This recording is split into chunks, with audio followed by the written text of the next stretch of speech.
Une guerre qui en ferait presque oublier une autre, celle qui se poursuit en Ukraine. Volodymyr Zelensky est à Paris, 12e déplacement du président ukrainien en France.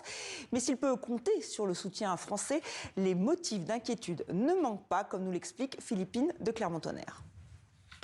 Alors qu'une autre guerre mobilise désormais ses alliés européens, le président ukrainien veut s'assurer que le soutien à son pays ne s'effrite pas. Ce vendredi, Emmanuel Macron tente de rassurer son homologue. Aujourd'hui, la Russie croit peut-être que la guerre en Iran va lui offrir un répit, elle se trompe. Nous avons, dans le cadre du G7 que j'ai tenu il y a 2 jours, mercredi, réaffirmé que le contexte de montée des prix du cours du pétrole ne doit en aucun cas amener à revoir notre politique de sanctions à l'égard de la Russie. Une ligne à laquelle les États-Unis, pourtant membres du G7, ont décidé temporairement de déroger. Jeudi, Washington a annoncé autoriser jusqu'au 11 avril la vente de pétrole russe stocké sur des navires. Selon le Financial Times, ce répit rapporterait jusqu'à 131 millions d'euros supplémentaires par jour à la Russie. En réalité, la Russie dépense cet argent en armes, principalement en drones, qui sont utilisés massivement contre les Ukrainiens. Et comme nous le constatons déjà, grâce au rapport des services de renseignement, ces mêmes drones sont également utilisés contre les voisins de l'Iran, des pays du Moyen-Orient, ainsi que contre les Européens et les Américains, dont les forces sont représentées sur différentes bases dans ces régions. Autre sujet d'inquiétude, le maintien des 90 milliards d'euros promis par l'UE à l'Ukraine. Alors que la Hongrie bloque le processus, Emmanuel Macron a garanti que le prêt serait bien versé. Dans une interview peu avant au journal Ouest France, Volodymyr Zelensky a dit vouloir obtenir le plus rapidement possible une nouvelle génération de systèmes de défense solaire franco-italiens, indispensable selon lui pour contrer les attaques russes. Quel est l'état d'esprit des Ukrainiens? Nous sommes en direct de Kiev avec Tetiana Ogarkova. Bonsoir. Vous racontez cette guerre, la vôtre, dans cet ouvrage, La vie à la lisière. Est-ce que vous avez l'impression d'être les grands oubliés suite à ce qui se passe au Moyen-Orient?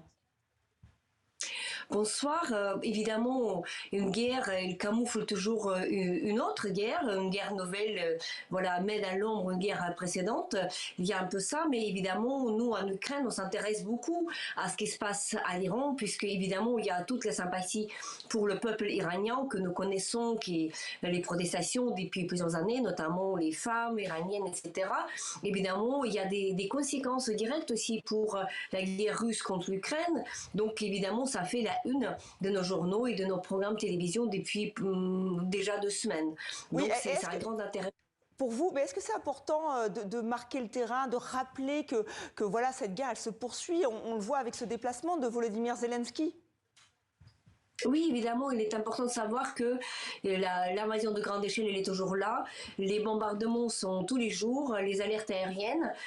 Donc, la ligne du front, il y a des combats tous les jours. Donc, il n'y a aucune volonté de la part de l'agresseur que d'arrêter cette guerre. Évidemment, on n'en parle même pas des négociations.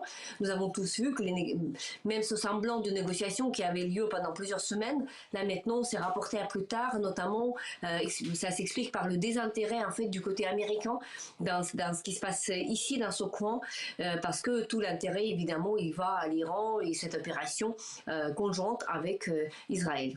Est-ce que vous voulez y croire encore à ces pourparlers, ou est-ce que vous vous dites qu'avec Donald Trump et Vladimir Poutine, ça va être une guerre sans fin? Comment garder l'espoir? En fait, on n'a jamais eu trop de confiance en fait dans les soi-disant négociations, puisque à aucun moment durant ces longs mois, il n'y avait pas de volonté de côté russe de faire des vraies négociations. Il y avait toujours cette pression du côté américain que nous, les Ukrainiens, on doit faire ceci, cela, on doit céder ceci, cela, les territoires, autre chose. Donc peut-être même, on pourrait dire que l'abandon de ces négociations, c'est une chose positive peut-être pour l'Ukraine, parce que au moins on n'a pas l'administration américaine sur le dos, justement avec cette pression-là, avec des menaces à chaque fois. Voilà. Donc peut-être c'est même mieux, mais la guerre, malheureusement, on n'en voit pas la fin à l'horizon et donc elle continue comme elle continue il y a un mois et plusieurs années, malheureusement aussi. Oui, intéressant hein, ce paradoxe finalement. Pour l'instant, on vous laisse tranquille. Hein, je reprends vos mots. Vous avez écrit sur cette guerre, vous êtes allé dans tout le pays avec votre van, vous avez permis à des voitures de venir, enfin d'apporter des voitures. Comment vous continuez cet engagement ? En fait, nous partons toujours vers les lignes de front avec mon mari Volodymyr Yermolenko, avec nos amis de PEN Club ukrainien. Il y a 3 missions. Donc, tout d'abord, apporter des véhicules pour l'armée ukrainienne. Demain, nous reprenons la route avec une pick-up pour l'armée ukrainienne. On va à Zaporizhzhia. On a fait une cinquantaine de ces voyages. Après, il y a aussi les voyages avec des livres qu'on dépose dans les bibliothèques près de la ligne du front. Et puis, 3e mission, informer, on essaie de raconter ce que nous voyons quand nous sommes là dans les territoires très exposés, aussi des territoires déoccupés. Donc, c'est les gens qui parlent de l'occupation russe. C'est pour être au courant, pour ne pas rompre avec la réalité de la guerre, pour informer nos concitoyens, mais tout aussi bien nos amis à l'étranger, que nous faisons ces voyages de manière mensuelle ou parfois aussi hebdomadaire. Et vous racontez effectivement ces voyages, cet engagement dans la vie à la lisière. Merci infiniment d'avoir été avec nous en direct de Kiev.